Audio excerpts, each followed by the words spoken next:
Okay, hello everybody, and welcome to this week's Menopause Matters Live. So let's dive straight in. So today I am talking about, are all of my symptoms perimenopause or menopause? And the reason I wanted to talk about this topic is because I get asked it a lot. Is this symptom perimenopause? Is that symptom perimenopause? Sometimes by women who are already in perimenopause and sometimes or menopause, and some who aren't sure whether they are or aren't. And I asked in the group on the chat for this live for anybody to have ask any questions, and I got a few women asking.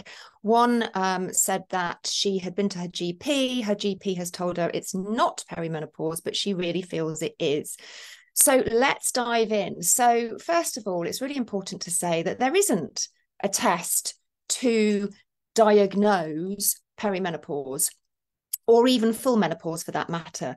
Doctors will use age, symptoms, and cycles. Now, if you're very young, below the sort of average age for perimenopause, then they may run a blood test, but it's not definitive, it's indicative. So really what they go on is symptoms and age, and your cycle, what's happening with your cycle.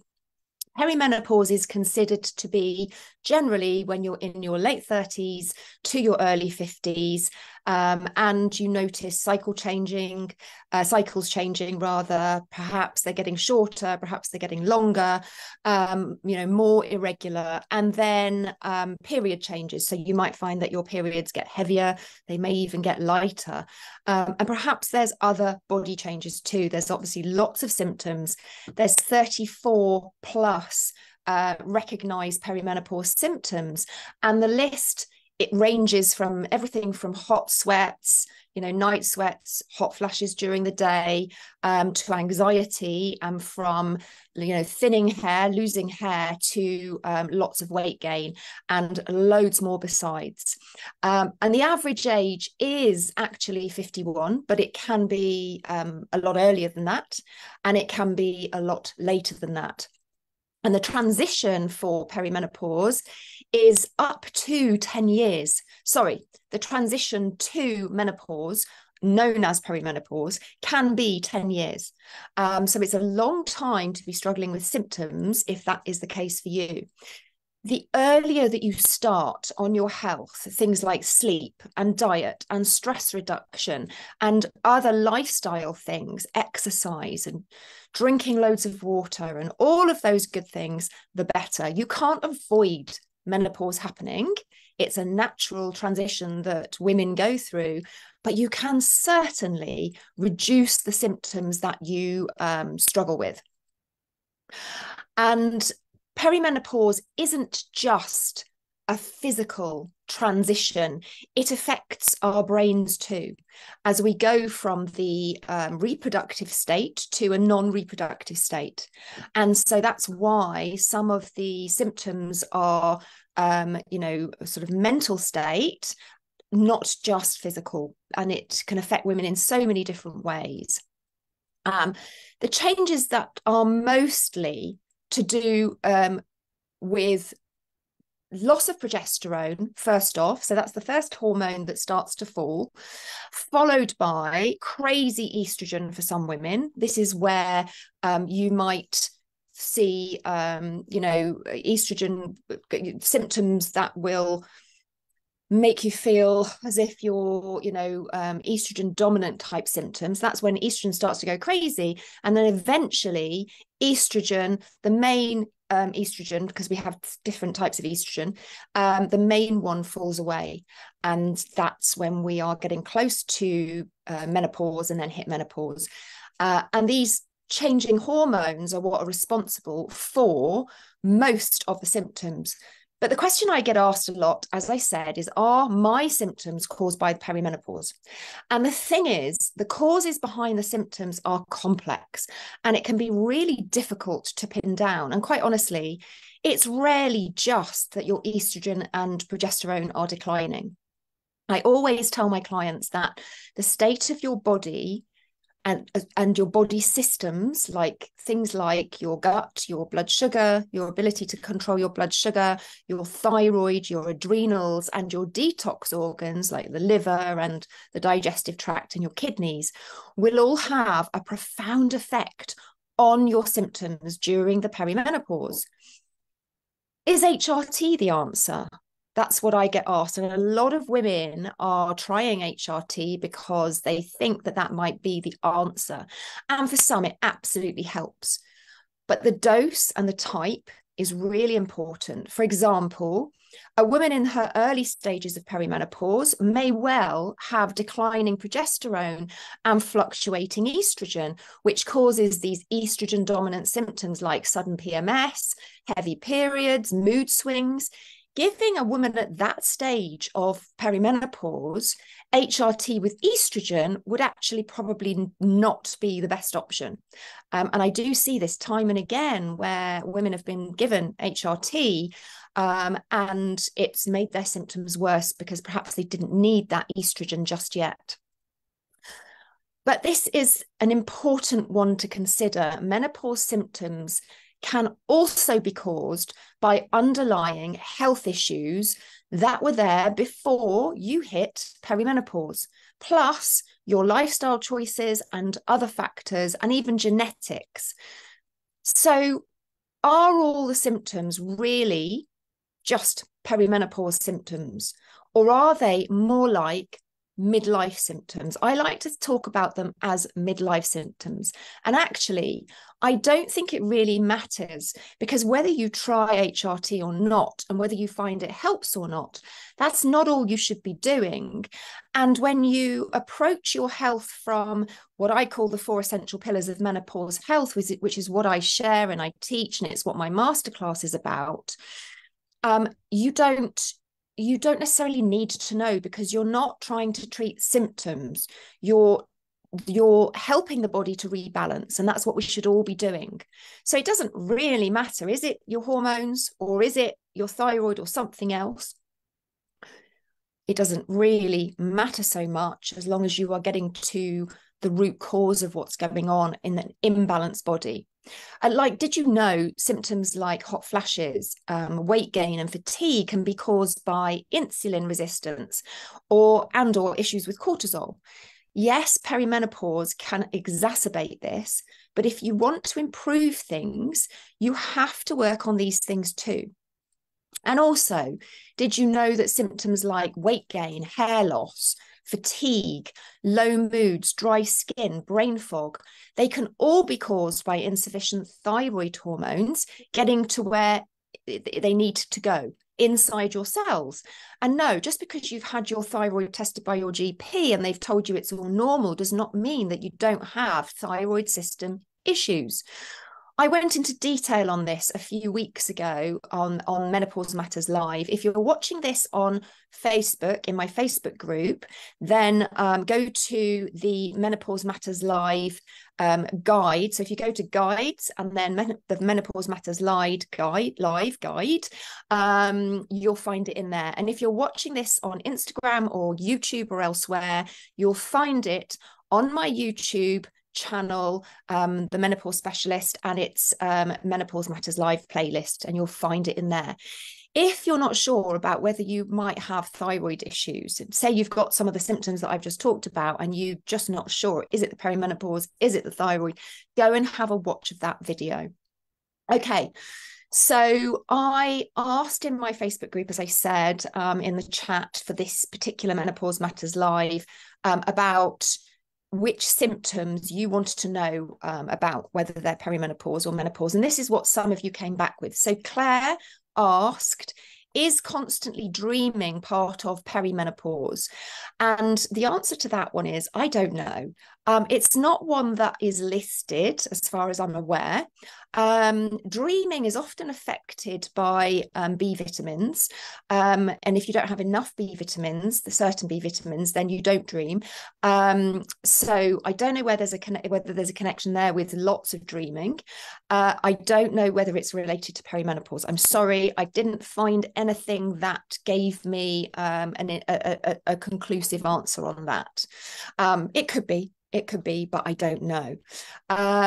Fiona asked, can perimenopause or menopause cause insulin resistance? And as I said earlier, yes, not cause. Can they exacerbate it? Yes. But say you are somebody who has had a very good control of your blood sugar right the way up to perimenopause. Say you've been somebody who's really focused on it, been very, very aware of keeping your blood sugar, under control, and then you hit perimenopause. Are you going to get insulin resistance? Likely not. But if there has been a problem, because it's a very silent thing. Issues with your blood sugar can go on for years and years and years before you know anything about it. Totally silent. And you don't need to be pre-diabetic or diabetic diagnosed to have issues with your blood sugar and insulin. So yes, when we lose our sex hormones, our ability to control our blood sugar decreases, and insulin resistance becomes much more common. So yes, definitely it is it can make things worse, but there's got to be a reason why underlying. So you can't just put it down to perimenopause, menopause. But yes, insulin resistance does the incidence of insulin resistance definitely increases in women who are in perimenopause and menopause. It's a known fact. It's a statistic. Lots of us become much more prone to issues with our blood sugar and insulin. Okay, hope that answers your question. Linda asked, palpitations and bad anxiety and headaches every month. So the thing with palpitations, and actually Leanne asked about anxiety and night sweats, and this kind of all ties up. So yes, they are definitely listed as symptoms of perimenopause and changing hormones. But again, they are not just because of going into perimenopause. If they were, then everybody would suffer with it, wouldn't they? If it was part of perimenopause. It's what's going on with your body as you go into and transition through perimenopause, and also how you're looking after yourself, how you are supporting your body, supporting your hormone production, your stress levels, your sleep, your exercise, what nutrients you're doing, your minerals. I talk about minerals all the time. Everybody should be testing their minerals. The other thing to bear in mind, and nobody else is really talking about this, most nutritional therapists, functional practitioners don't ever touch on copper, but because of the testing I do, I see it all the time, and I know the correlation is there, and it's a known fact. With estrogen, there is a direct correlation between estrogen and copper. And as I have talked about before, if you haven't heard this before, then it might be new to you, but copper is on the increase amongst the population for lots of different reasons, partly because of the introduction of the contraceptive pills and injections and all of those things. And it can be passed from mother to baby in utero. So it's passing through generations, and it's getting worse. And what we often see is where there's issues with estrogen, which again can be related to the night sweats and the headaches, etc. It can definitely be related to copper. Now, copper can also cause toxic copper levels can cause heart palpitations. So can lack of certain minerals. If you're very low in certain minerals, then you can also get heart palpitations. So that when somebody runs a mineral test with me, that if they've got anxiety or heart palpitations, I know exactly what I'm looking for. And often we can improve those mineral levels, and those heart palpitations really improve. And so are anxiety, night sweats, headaches, etc., related to perimenopause? Yeah, absolutely. But there can be other things going on that exacerbate it. And so that's why HRT may not work for some people for some of these things. That it can do if it's loss of estrogen too quickly, and your body's not able to replace the estrogen production with, say, the adrenals, which is where we should be replacing our estrogen production, because you're stressed and your adrenals are worn out and they're not, they're having to prioritize stress hormones over producing estrogen. Then yes, absolutely, there can be a correlation with things like night sweats. Headaches is usually, if it's monthly, and it's kind of at the start of a period and the middle of a period. It can be both, and it can be just one. That is usually to do with estrogen withdrawal. And there's lots of interesting research into this area at the moment, but it is one that some women really do struggle with. HRT can help some women, but it also can, I know women who have used HRT and it's made them worse. So but it is very much related to the estrogen withdrawal, and it often happens when women hit perimenopause. Exactly what happened to me, it's how I started to get into specializing in perimenopause and menopause, because of the horrendous headaches that I was struggling with when I hit perimenopause. And so, yeah, it definitely is a thing. Okay, so that's it for today. If you have questions, do ask them in the comments wherever you're watching this. If you would like to watch the 4 essential pillars of menopause health, my masterclass, which goes into these 4 pillars that I keep talking about, why they're so important and what you need to do about it, then just drop me a message, or in the comments put masterclass wherever you're watching this, or you can just reply to the email if you've received this video by email, however you're watching it, and we will get you the link to watch that really, really helpful and important masterclass. All right, take care, have a great day, bye for now.